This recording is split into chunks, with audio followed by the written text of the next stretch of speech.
بھولے آدمی تھے، اس میں دنیا داری نہیں تھی، ان میں درویش. میں نے کبھی نہیں دیکھا کہ وہ جب کبھی کسی نے دعوت دی تو انہوں نے بھاؤ تاؤ کیا ہو. بس انہوں نے کہا ٹھیک ہے میں دیکھ لیتا ہوں اگر میں اس دن فارغ ہوں. اور ملتان کی بائی روڈ سفر کرنا پسند نہیں کرتے تھے. شاید ان کی مصروفیت تھی یا تھک جاتے ہوں گے، لیکن ملتان اگر وہ 20 مرتبہ آئے ہیں تو اس میں 18 مرتبہ وہ جہاز کے ذریعے آئے.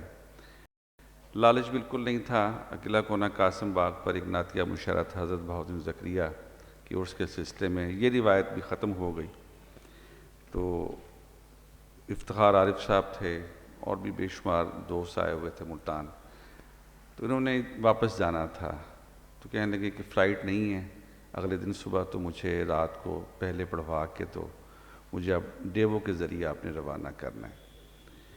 تو میں نے حامد رضا سے کہا جو ان کے یہاں پر مستقل ڈرائیونگ سیٹ پر ہوتے تھے یا ڈاکٹر عمر ہوتے تھے، تو میں نے کہا حامد ایسا ہے کہ فراز صاحب کو میں جلدی پڑھوا دوں گا اور ہم پھر ان کو ڈیوو چھوڑ دیں گے. جیسے یہ ڈائس سے نیچے آئے تو ان کا اعزازیہ ان کو دے دیا گیا. ایسے میرے ذہن میں تھا، میں نے کہا بھی انہوں نے چیک نہیں کیا اور اعزازیہ جو طے کیا تھا پتہ نہیں اتنا ہے کہ نہیں ہے.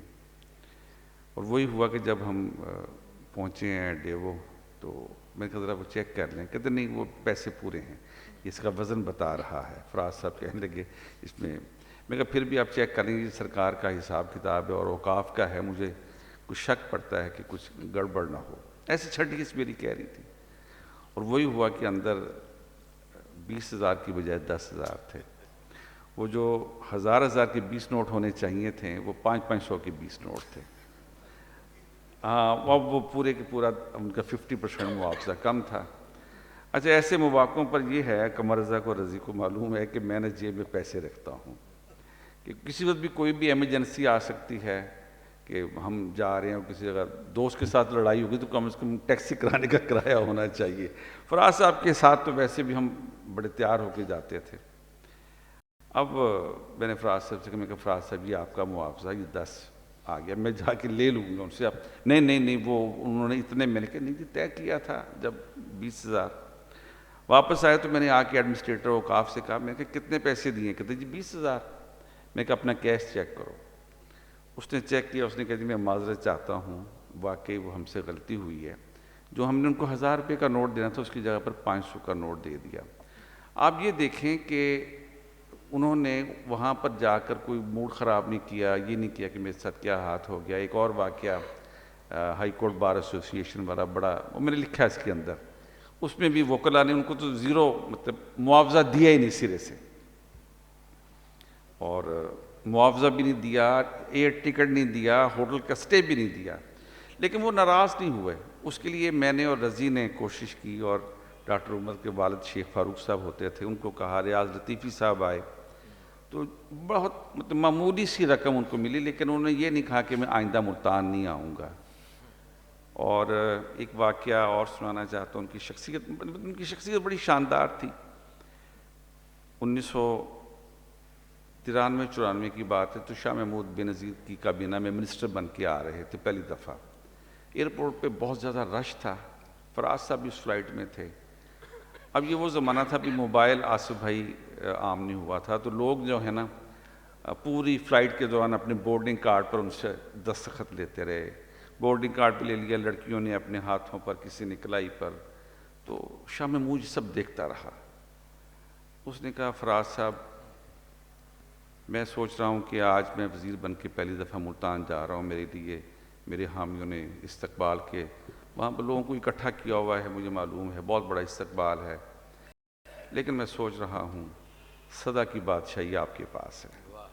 ہم تو جب جیتتے ہیں تو تب لوگ ہمارے پیچھے آتے ہیں، لیکن میں دیکھ رہا ہوں کہ پوری فلائٹ کے دوران جو ہے لوگ آتے رہے ہیں اور آپ کے ساتھ آٹوگراف. یہ مطلب ان کی شخصیت کا یہ پہلو تھا. ہوٹل میں گئے تو کسی نے کہا جی تصویر بنوانی، تو وہ ناراض نہیں ہوئے. وہ فوراً مطلب ہے کہ خوش ہو جاتے تھے. اتنا بڑا شاعر کو ڈسموڈ ہو گیا یا غصے میں کبھی نہیں دیکھا. بے شمار پہلو ہیں، اس پہ بات تو ہو سکتی ہے، لیکن اب چونکہ آپ نے کہا کہ حمدانی صاحب نے کہا لنچ ٹھنڈا ہو رہا ہے. بس چائے. یہ آخری سوال ہے ڈاکٹر خاور نوازش سے کہ ابھی ایک آپ کو نئی ایک ذمہ داری ملی ہے, ڈائریکٹر ہیں آپ بنے ہیں ٹرانسلیشن اسٹڈی سینٹر کے. اچھا, آپ کا جو موقف ہے, اسی موقف کو جو آپ نے کتاب میں پیش کیا ہے, تو اس سینٹر کے ساتھ کس طرح سے آپ ان چیزوں کو بھی کوئی ہے ارادہ آگے آپ کے لاہ عمل کیا ہے کہ اس طرح کی کوئی جو مقامیت ہے اس کو کس طرح سے فروغ دیا جا سکتا ہے؟ اصل میں وہ سینٹر تو ابھی اسٹیبلش بھی ابھی ہوا اور ظاہر ہے کہ ابھی مجھے اس کی ایک ذمہ داری بھی دی گئی. میرا ایک اس حوالے سے میرا ایک ذاتی نقطہ نظر یہ ہے کہ ہمارے یہاں ٹرانسلیشن کی جب بھی بات ہوتی ہے, لفظ ٹرانسلیشن استعمال کیا جاتا ہے تو ذہن میں یہ ہوتا ہے کہ جی انگریزی سے اردو ٹرانسلیشن, موسٹلی یہی ذہن میں ہوتا ہے. جی کوئی کہے کہ جی میں ترجمے پہ کام کر رہا ہوں یا میں آج کل ترجمہ کر رہا ہوں, جی تو یہی اگلا بندہ سمجھتا ہے جی انگریزی سے کوئی اردو ترجمہ کیا جا رہا ہے. اسی لیے اس کے ساتھ دوسرا لفظ ہم نے کانشیسلی جوڑا اس کے ساتھ, ٹرانس کلچرل اسٹڈیز. ٹھیک ہے, وہ پورا ہے مرکز ترجمہ و بین الثقافتی مطالعات. وہ جوڑا اسی لیے ہے کہ میرے ذہن میں یہ بات تھی کہ ترجمہ صرف انگریزی سے اردو تو نہیں ہے. بنیادی طور پر اس کا امپیکٹ اگر ہمیں واقعتاً کچھ بنانا ہے تو ہمیں پہلے تو اپنے گھر کی زبانوں پر فوکس کرنا پڑے گا. سب لوگ سندھی نہیں پڑھ سکتے, لیکن اس کا یہ مطلب نہیں ہے کہ سندھی میں اس پائے کا ادب نہیں لکھا گیا ہوگا جس پائے کا انگریزی میں یا فرینچ میں یا اسپینش میں لکھا گیا ہوگا. سب لوگ پشتو ہم نہیں پڑھ سکتے ہیں, لیکن ضروری نہیں ہے کہ اس میں کوئی, یا بلوچی ہم نہیں پڑھ سکتے ہیں, یا سرائکی ہم نہیں پڑھ سکتے ہیں, پنجابی سب لوگ اس طرح سے شاید نہ پڑھ سکتے ہو. تو پہلے تو اس پہ یہی فوکس کیا جائے گا کہ جو اس خطے کی زبانیں ہیں ان کی کتب, ان میں جو کام ہوا ہے اس لیول کا, اس کو ہم کسی طرح سے ٹرانسلیٹ کر کے کوئی تھوڑا سا ایک مکالمے کی فضا بنائی جائے. مختلف تہذیبوں کے یا مختلف زبانیں بولنے والے جو لوگ ہیں وہ ایک دوسرے کا لٹریچر پڑھیں. بنیادی اس کا مقصد جو ہے نا وہ یہی ہے. بہت شکریہ. باتیں بہت سی ہیں اور جو احباب موجود ہیں یہ اس شہر کی شناخت ہیں علمی اور ادبی اعتبار سے. اگر کئی نشستیں بھی ہوں تو یہ گفتگو تو چلتی رہے گی, لیکن چونکہ حمدانی صاحب کا حکم ہے کہ جی تو نمائش بھی ہے پیچھے, کچھ دوست اگر اس کو دیکھنا چاہیں, پینٹنگز کی اور باقی کرافٹ بازار بھی ہے تو وہ بھی دیکھ سکتے ہیں, اور باقی جو ہمارے ساتھ شامل ہونا چاہیں وہ بھی. تو آپ سب کا بے حد شکریہ, بہت اچھی گفتگو رہی اور بڑے اچھے مکالمہ ہوا. تو بار دیگر آپ سب کا بے حد شکریہ. گروپ فوٹو کے لیے